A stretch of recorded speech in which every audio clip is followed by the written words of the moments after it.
Φίλοι μου, καλημέρα. Στο παρακάτω βιντεάκι θα δείξω για τους πιο αρχάριους μία μέθοδο που χρησιμοποιώ εγώ για να σφίγγω τα μελισσάκια για να μπορέσουν να ξεχειμωνιάσουν, γιατί είμαι σε ένα χωριό εδώ στην Αττική λίγο ορεινό και πιάνει κάθε χρόνο, έχει χιόνια και καλό βοριαδάκι ας πούμε. Θα δούμε τι προμήθειες έχουν και πώς θα τα σφίξουμε. Αυτή είναι μια μέθοδος η οποία την κάνω εγώ όλα τα χρόνια, μου έχει βγει, επομένως θεωρώ ότι είναι μια καλή μέθοδος, δεν είναι κάτι το ιδιαίτερο δηλαδή. Πάμε να δούμε. Λοιπόν, εδώ πέρα θα δούμε άλλο ένα μελισσάκι, πώς το σφίγγουμε. Έτσι, αυτό το βλέπουμε ότι είναι 7 πλαισιάκια. Φύσαμε λίγο από πάνω να δούμε περίπου τι πατάνε. Βγάζουμε τα έξτρα.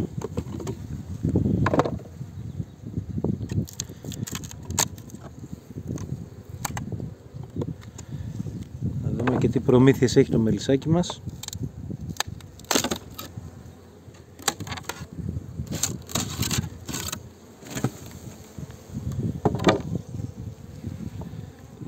Για να δούμε τι έχουμε εδώ πέρα.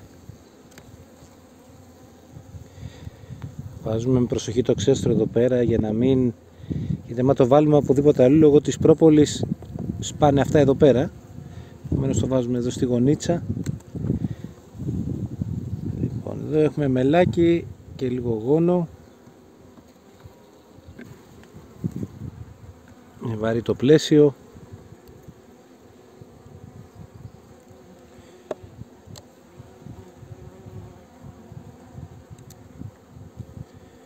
Είναι κολλημένα.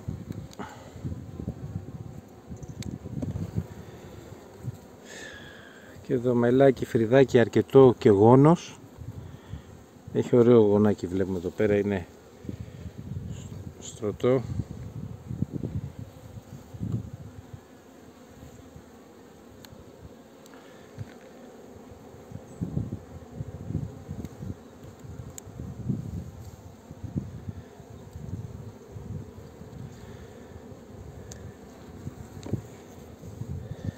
Και εδώ βλέπουμε γονάκι. Έχουμε φτάσει τώρα για την περιοχή που είμαι, Νοέμβριο, και έχουμε ζέστες. Έχουν τα μελίσια, ό,τι αφήσαμε προμήθειες μέσα από την Εύβοια, από το Πεύκο, το πήραν όλο και το κάνανε γόνους.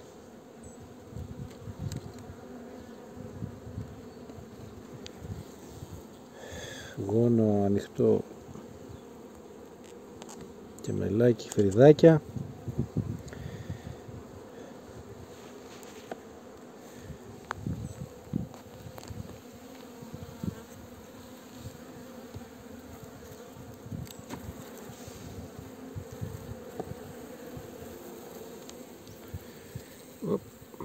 Εδώ βλέπουμε και τη μανούλα.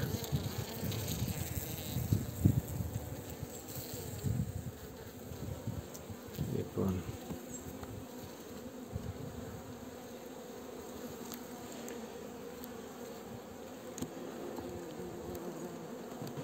ως τώρα έχουμε δει 4 γονάκια. Νοέμβριο μήνα. Σε υψόμετρο. Από πρώτη χρονιά το βλέπω. Και εδώ είναι μελάκια.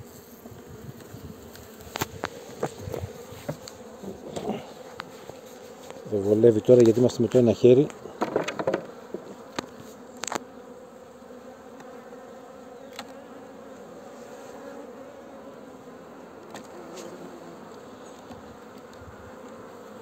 Και μελάκια εκεί εδώ.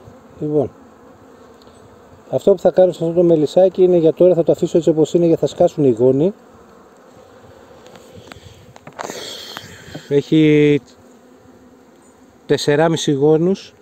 Θα το αφήσω έτσι γιατί θα σκάσουν και θα πατήσουν καλά και τα πλαίσια.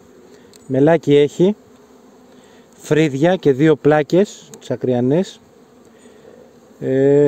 Αργότερο θα χρειαστεί να του κάνω μια τροφοδοσία με λίγο πιχτό, να βάλει λιγάκι ακόμα τώρα που θα ξεγονιάσει. Λοιπόν, βάζουμε εδώ πέρα το φελιζόλ, θα το περιορίσουμε πάλι.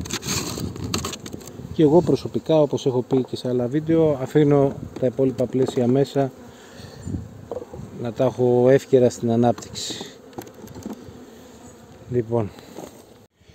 Λοιπόν, εδώ πέρα έχουμε ένα μελισσάκι αρκετά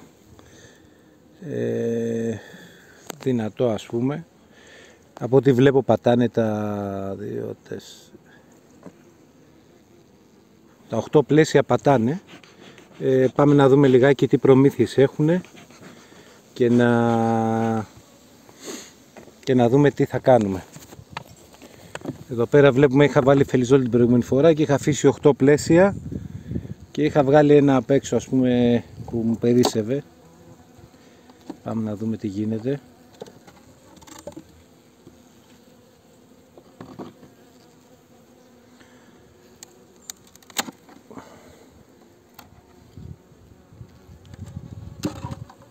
Βλέπουμε ότι έχουν πατήσει και στο φελιζόλ. Λοιπόν, ξεκινάμε με το 8.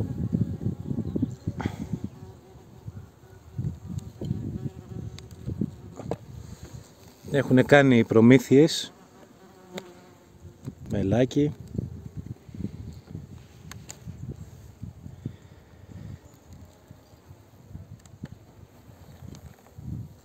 Μελάκι με λίγο γόνο.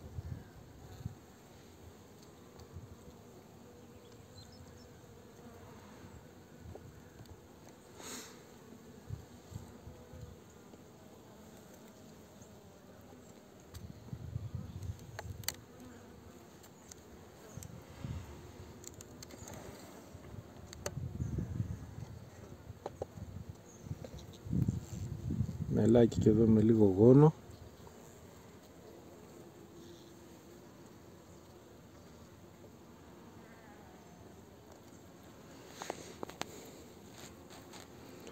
Ήρεμα πράγματα έχουμε.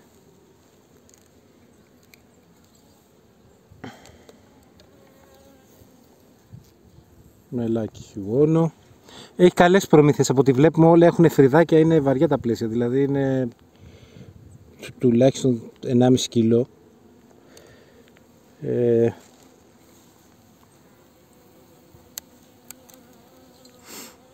Είναι στη φάση που έχει αρχίσει το μελίσι και ξεγωνιάζει και γύρες δεν έρχονται πολλές.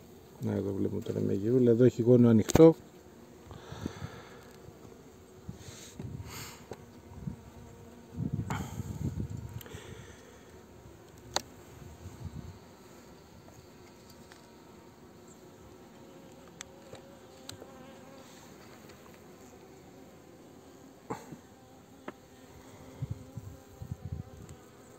Και εδώ μελάκι.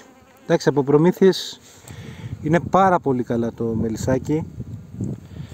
Έχει σχεδόν σε όλα τα πλαίσια πολύ χοντρά στεφανάκια.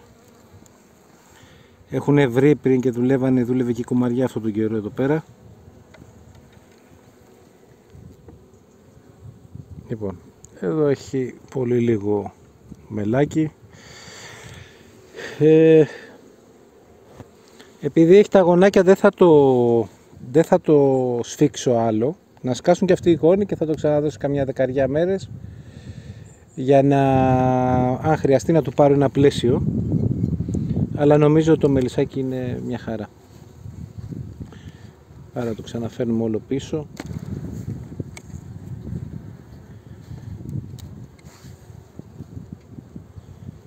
Έχουμε φέτος εδώ, οι σφίγγες δίνουν και παίρνουν φέτος.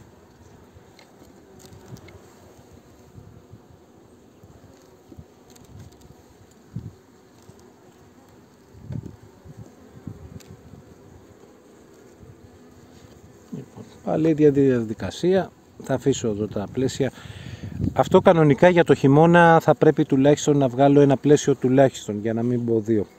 Τώρα επειδή έχει τα γονάκια θα το αφήσω λιγάκι, καμιά 10 μέρες όπως είπα, και θα επανέλθω βγάζοντας ένα πλαίσιο. Λοιπόν, βάζουμε και το φελιζόλ. Βάζουμε και το άδειο. Λοιπόν, αυτά. Το κλείνουμε και είμαστε έτοιμοι με αυτό.